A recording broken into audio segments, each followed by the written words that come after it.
Now next to now coming to kingdom Plantae. This is fourth kingdom according to the Archimedes will take a five kingdom classification system. Now coming to kingdom Plantae. This Plantae it includes all eukaryotic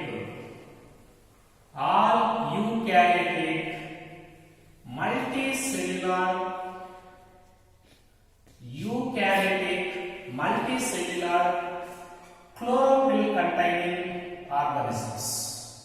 Chlorophyll containing organisms. Chlorophyll containing organisms means plants. So all eukaryotic multicellular chlorophyll containing organisms are placed under Plantae. Generally these organisms are called plants.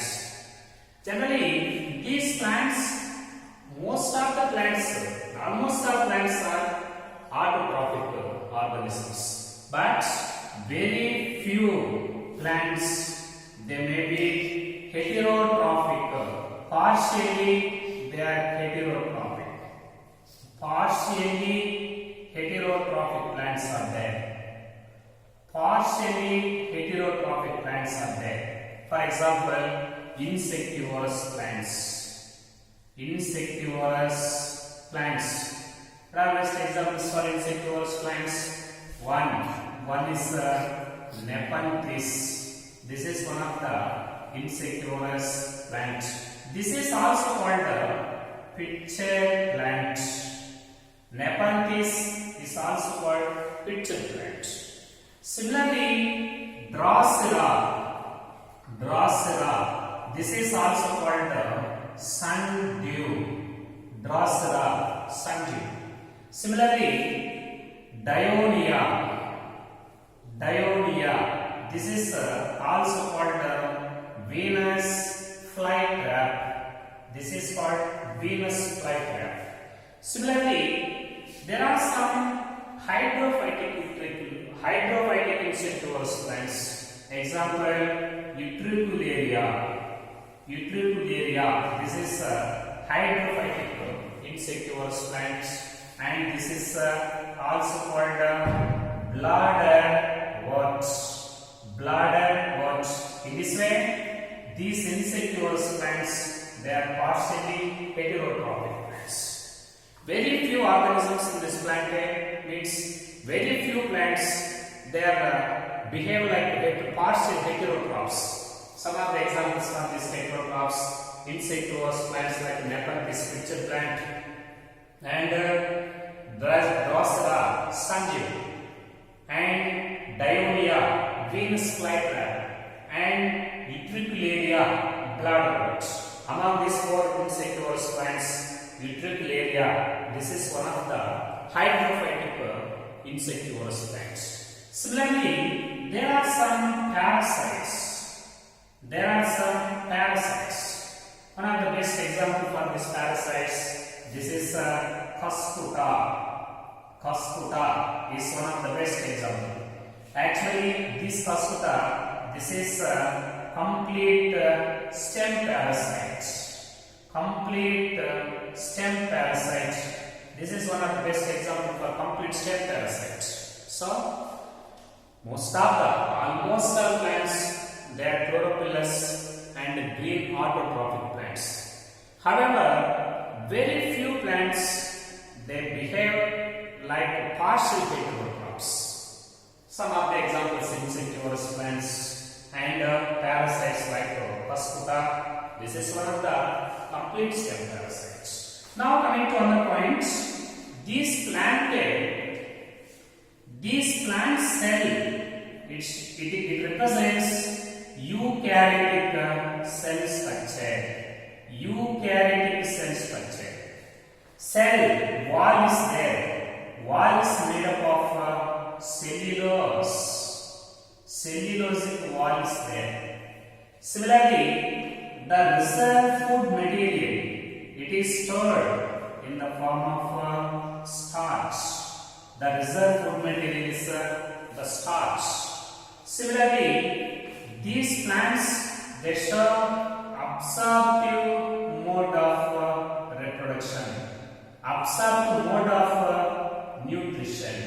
Absorptive mode of nutrition is there. So they show eukaryotic cell structure, and the nucleus is surrounded by very well defined nuclear membrane. Similarly, wall is made up of cellulose. Cellulose wall is there, and reserve food material. This is stored in the form of starch, and nutrition is absorptive mode of nutrition. Now coming to our point, this plantae includes different categories of plants like algae and bryophytes and pteridophytes and also gymnosperms and also highly advanced plants. They are angiosperms. So different categories of plants, they are placed under this plantae: algae and bryophytes and pteridophytes, gymnosperms and angiosperms, etc. Students, now coming to the last kingdom of Whittaker's 5-kingdom classification system. This is kingdom Animalia. This Animalia, it includes all eukaryotic multicellular heterotrophic organisms. Generally, these organisms are called animals. So, all animals, they are placed under Animalia in 5-kingdom classification system of Whittaker. So, eukaryotic, multicellular, all heterotrophic organisms, generally this called animals, they are placed in Animalia. And these animals either directly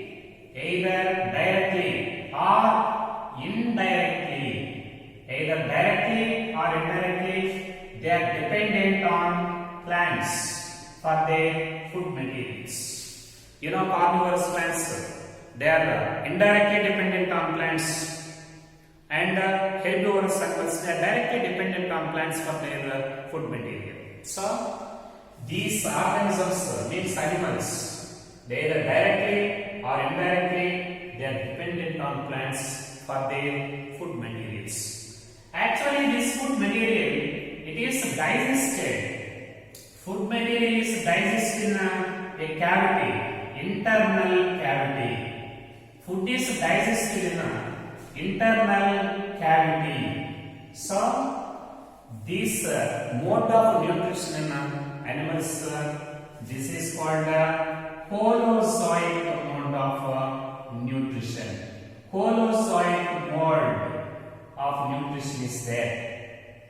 Animals, they show holozoic mode of nutrition, but plants, they show this is absorptive mode of nutrition.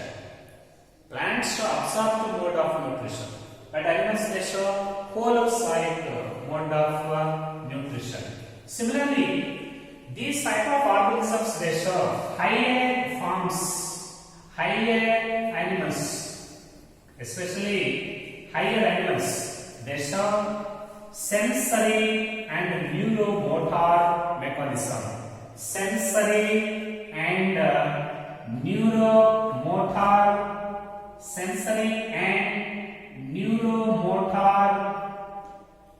mechanism. Sensory and neuromotor mechanism is there. This is the specific character of this animal. Higher forms means higher animals, they show sensory and neuromotor mechanism. Similarly, these organisms, They show sexual reproduction. Sexual reproduction, it takes place by the formation of male and female gametes. And sexual reproduction, it occurs by the copulation. Copulation means the close relation between male and female. Copulation of male and female organisms.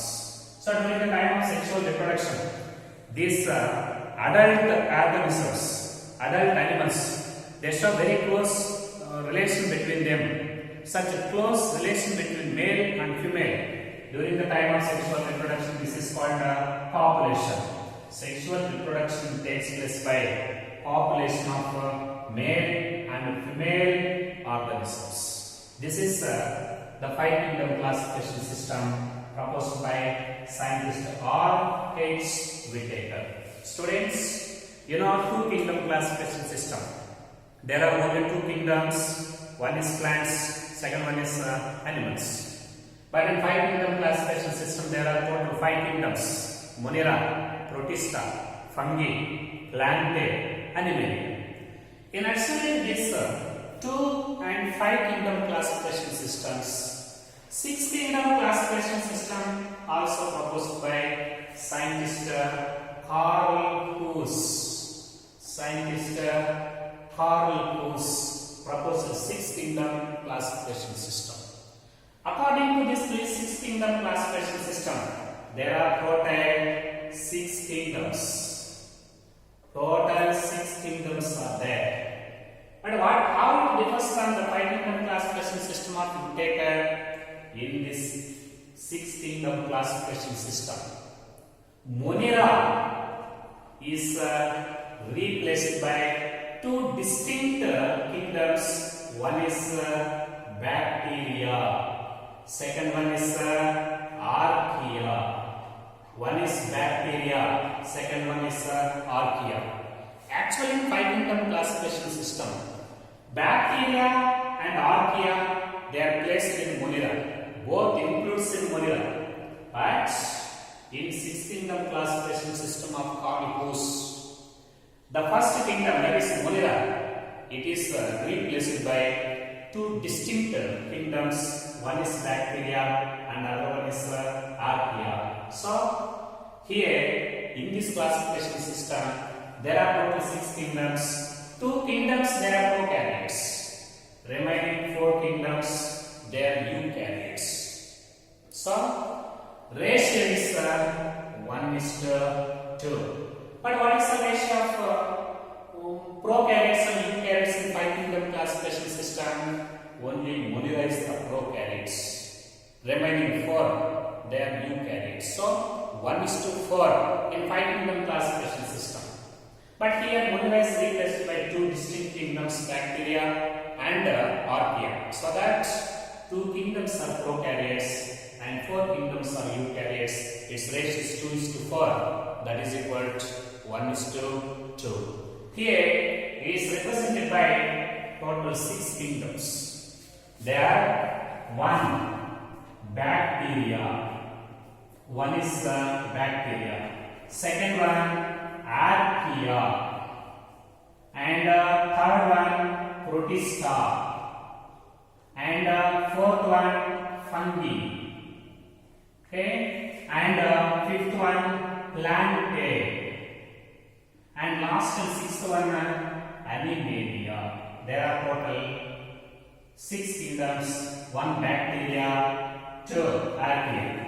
Bacteria and archaea, these first 2 kingdoms are prokaryotes. Actually, these 2 kingdoms they are included under Monera in 5 kingdom classification system. But here Monera is divided into 2 kingdoms. One is bacteria, other one is archaea, and third one protista. All unicellular eukaryotes. And fungi, all heterotrophic plants, fungi, and plants and animal. This is the 6 kingdom classification system. At the same time, scientist Carl Hughes and his co-workers, they are also divided the 6 kingdoms into total three domains. Total three domains. It is mainly this classification. It is mainly based on the smaller subunit of ribosomal RNA. Based on the smaller subunit of ribosomal RNA, that is 16S rRNA.